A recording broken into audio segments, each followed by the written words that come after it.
Where did the iron come from? If you have watched any video on this channel, if you have watched the Bessemer converter turn pig iron into steel, if you have watched Carnegie's blast furnaces pour liquid metal at 2,800 degrees onto the casting floor in Braddock, if you have watched the open hearth furnaces at Homestead produce 40 tons of steel every 6 hours for 20 years, then you have watched a machine consume iron ore. But I have never told you where that ore came from. I have never shown you the machine that carried it from the place it was dug out of the ground to the furnace that melted it. That machine was not a train, it was not a truck, it was a ship. A Great Lakes bulk carrier, 600 feet long, flat-decked, low in the water, designed from keel to deck to carry the maximum tonnage of iron ore that the hull could hold without sinking. And the reason I have not told this story until now is that the story does not end at the dock. It ends at the bottom of the lake. Approximately 85% of all the iron ore that went into American blast furnaces between 1855 and 1970 traveled by ship across the Great Lakes. That is not a rough estimate. That is the figure reported by the United States Naval Institute in a survey of iron ore traffic published in 1954. 85%. Nearly everything. The ore came from the iron ranges of Minnesota and Michigan, the Mesabi, the Vermilion, the Marquette, the Menominee, the Gogebic, the Cuyuna, ranges of red iron-bearing rock that held the largest deposits of high-grade ore on the North American continent.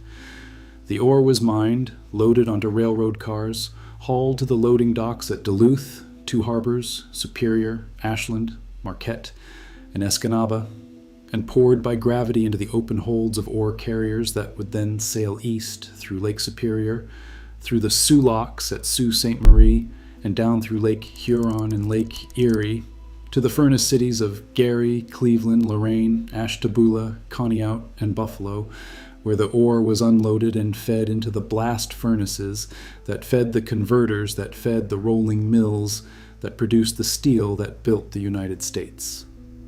Without the ore boats, there is no American steel, there is no Carnegie, there is no Pittsburgh, there is no Brooklyn Bridge, there is no Bessemer converter, there is no open hearth furnace.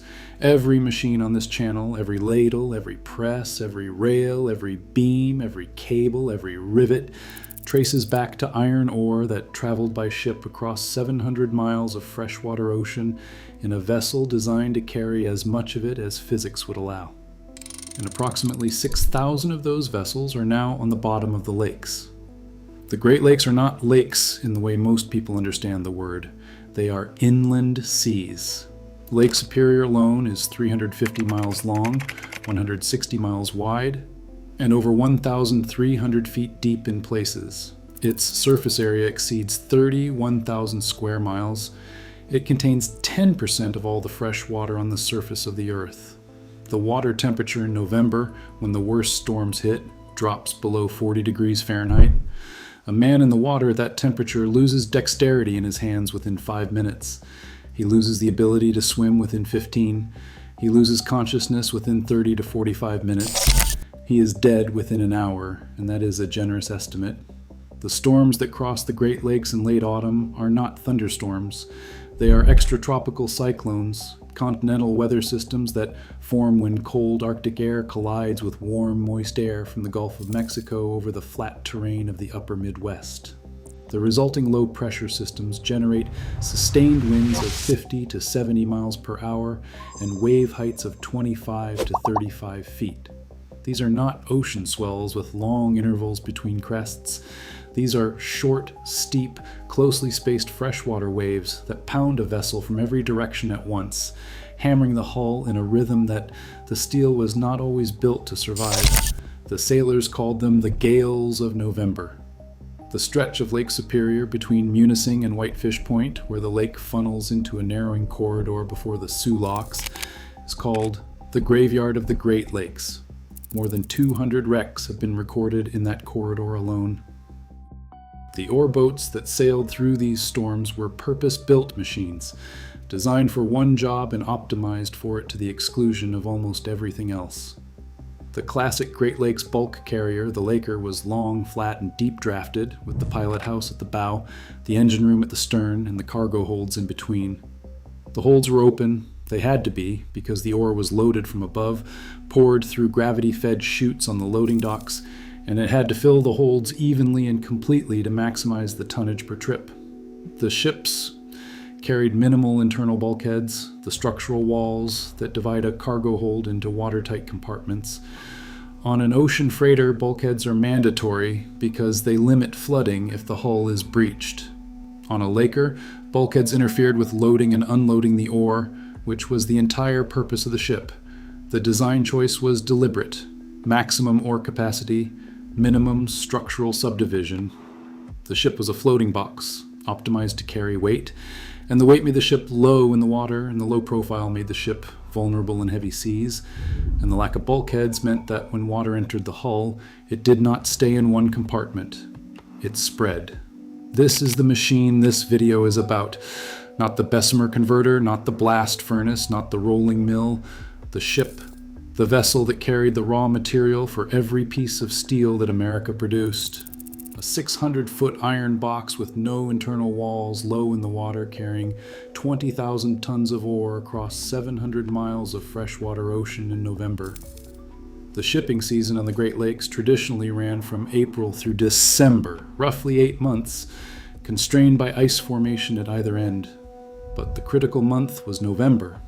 November was when the gales hit hardest, when the storms came fastest, and when the economic pressure to make one more run before the season closed was the strongest. The ore had to move. The blast furnaces ran continuously. A furnace that runs out of ore shuts down, and a furnace that shuts down costs hundreds of thousands of dollars to restart. The steel companies that owned the ore boats, U.S. Steel's Pittsburgh Steamship Company, Bethlehem Steel's fleet, Republic Steel's carriers, pushed their captains to make late-season runs because the alternative was a furnace without feedstock and a production line without product. The captains pushed through November storms because the companies required them to push through November storms. The ore had to move. If your family sailed the lakes, if your grandfather worked the ore boats or the loading docks or the sulaks, if there is a name on the memorial wall at the Great Lakes Shipwreck Museum at Whitefish Point that you recognize, this is the machine that put it there. Subscribe if you want to see what I find next. In November 1886, a schooner called the Lucerne was making one final run of the season, carrying iron ore across Lake Superior from the Marquette Range to Cleveland. The Lucerne was in open water when a winter storm blew in without warning. The captain could not find a safe harbor. He dropped anchor a few miles from shore at Chequamegon Bay, hoping to ride out the storm at anchor. The crew fought through the night to keep the ship afloat, but the Lucerne was a wooden vessel in seas that were tearing it apart. It took on water faster than the crew could bail. The ship went down. The entire crew of 10 men died. The next morning, a lighthouse keeper at Chequamegon Bay looked out across the water and saw 3 masts sticking up above the surface. The Lucerne had sunk in shallow water. The masts were still visible, and in the rigging, frozen to the ropes and the spars, were 3 men. They had climbed the masts as the ship went down, hoping to stay above the water, and the November air had frozen them where they clung. The lighthouse keeper rowed out to the wreck with a hatchet. He had to cut the 3 bodies out of the rigging because they were frozen to it, frozen solid, their hands gripping the ropes, their bodies coated in ice. He cut them free and brought them to shore. That image is the one I keep coming back to in this story. A man with a hatchet in a rowboat, cutting frozen corpses out of the masts of a sunken schooner that had been carrying iron ore to the furnaces of Cleveland. The ore was at the bottom of the lake. The men were in the rigging, and the furnaces in Cleveland needed more ore, so another ship would make the same run the following spring, and the spring after that, and the spring after that, until the ore was exhausted or the lake took enough ships that someone decided the cost was too high. The lake did not take enough ships for anyone to decide the cost was too high. The ore kept moving.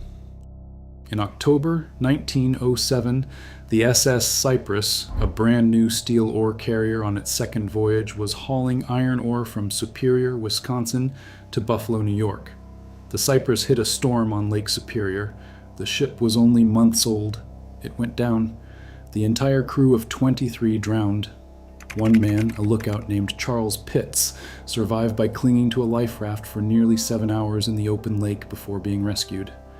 In November 1913, a storm system that meteorologists would later call the White Hurricane crossed the Great Lakes over a period of 4 days. The system produced sustained winds exceeding hurricane force, wave heights in excess of 35 feet, and blinding snow that reduced visibility to 0. 19 ships were destroyed, Over 250 sailors were killed. 12 ships sank outright with all hands on Lake Huron alone in a single 24-hour period. Bodies washed ashore along the Michigan coastline for weeks. The SS Charles S. Price, a 524-foot ore carrier, was found floating upside down on Lake Huron the morning after the storm. Nobody could identify it for days because the hull was inverted and the name was underwater. 8 crew members from the Price were found washed ashore wearing life jackets from a different ship, the Regina, which had also sunk, suggesting the 2 ships had been close enough in the storm that crew from one vessel had ended up wearing life-saving equipment from the other. Nobody knows how that happened. Both crews were dead.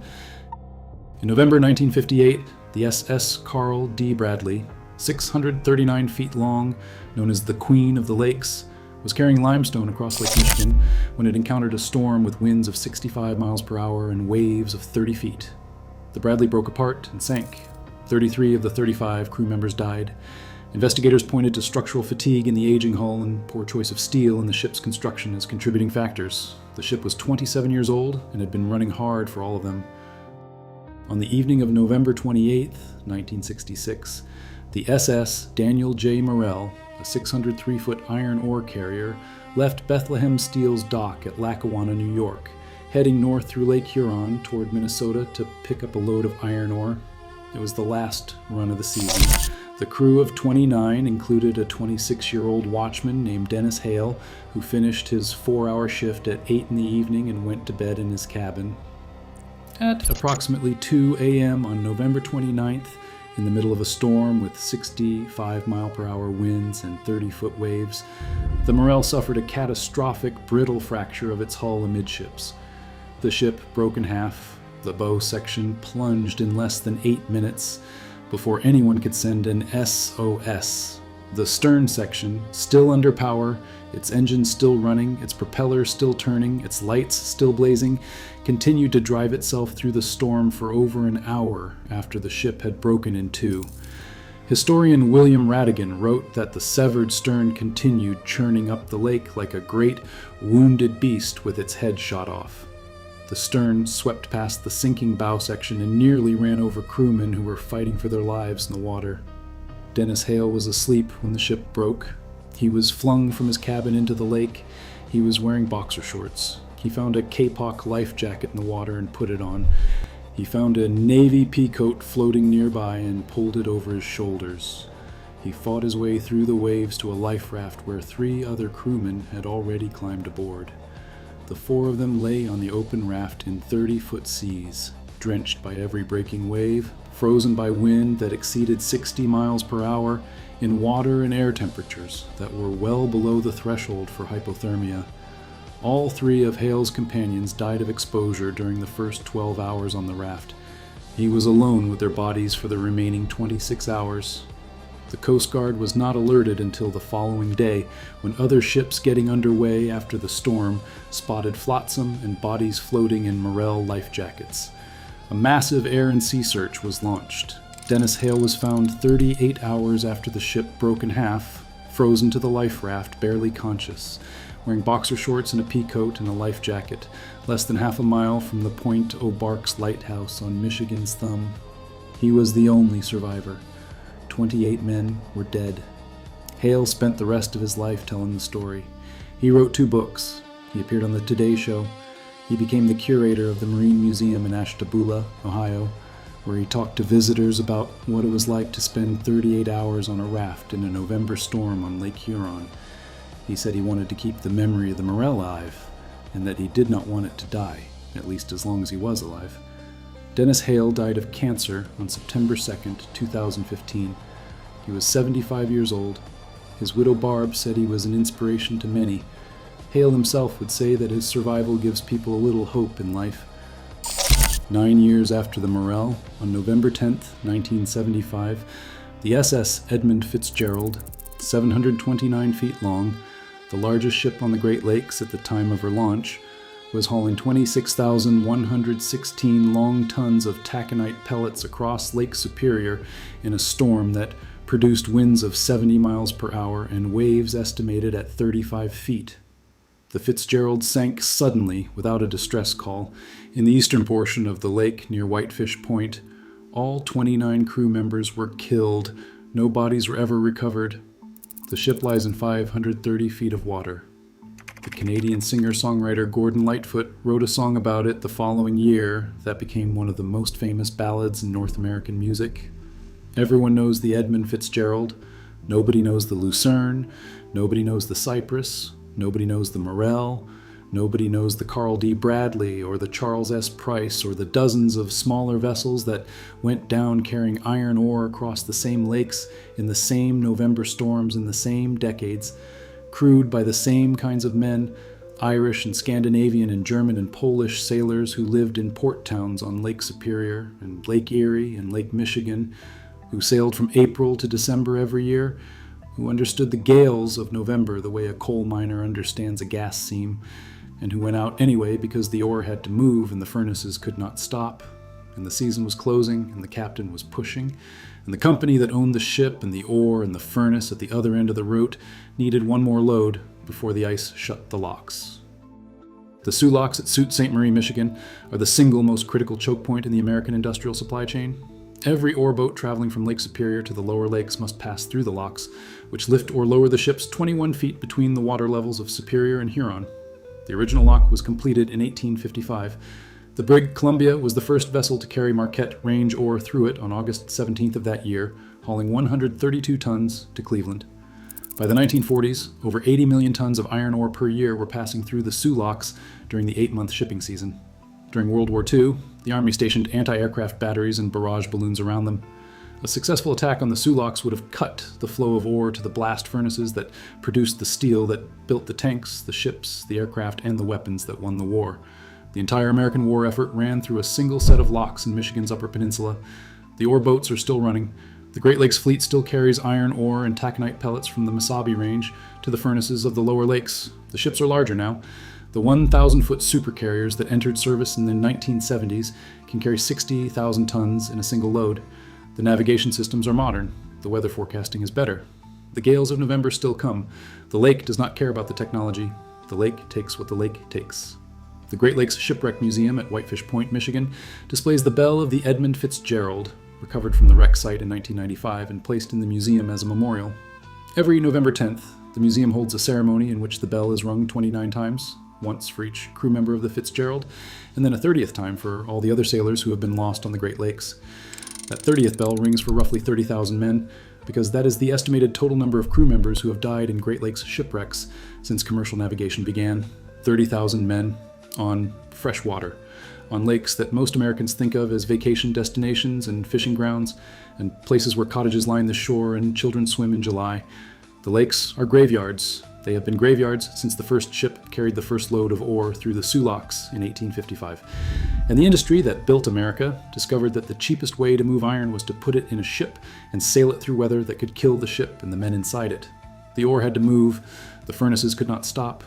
The season was closing. The captain went anyway. And the lighthouse keeper at Chequamegon Bay rowed out the next morning with a hatchet and cut the frozen dead out of the rigging of a schooner that had been carrying iron ore to Cleveland. I started with a question: where did the iron come from?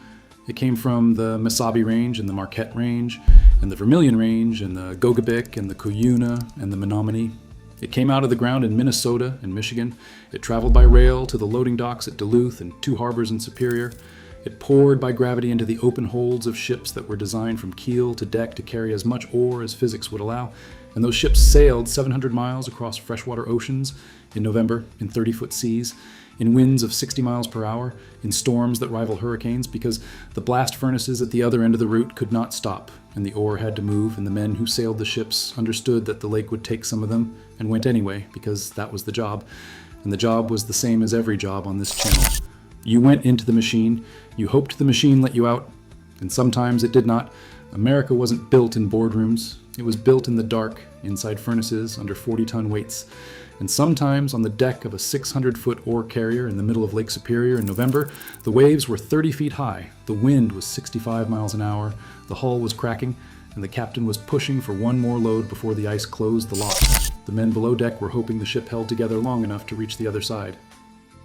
There are more of these stories. More machines, more furnaces, more men who went into the dark and came out different, or did not come out at all. Subscribe if you want to see what I pull from the records next. If you want to see how the link and pin coupler took more railroad workers' hands than any other machine in history, because the replacement sat in a patent file for 20 years, that video's on screen now.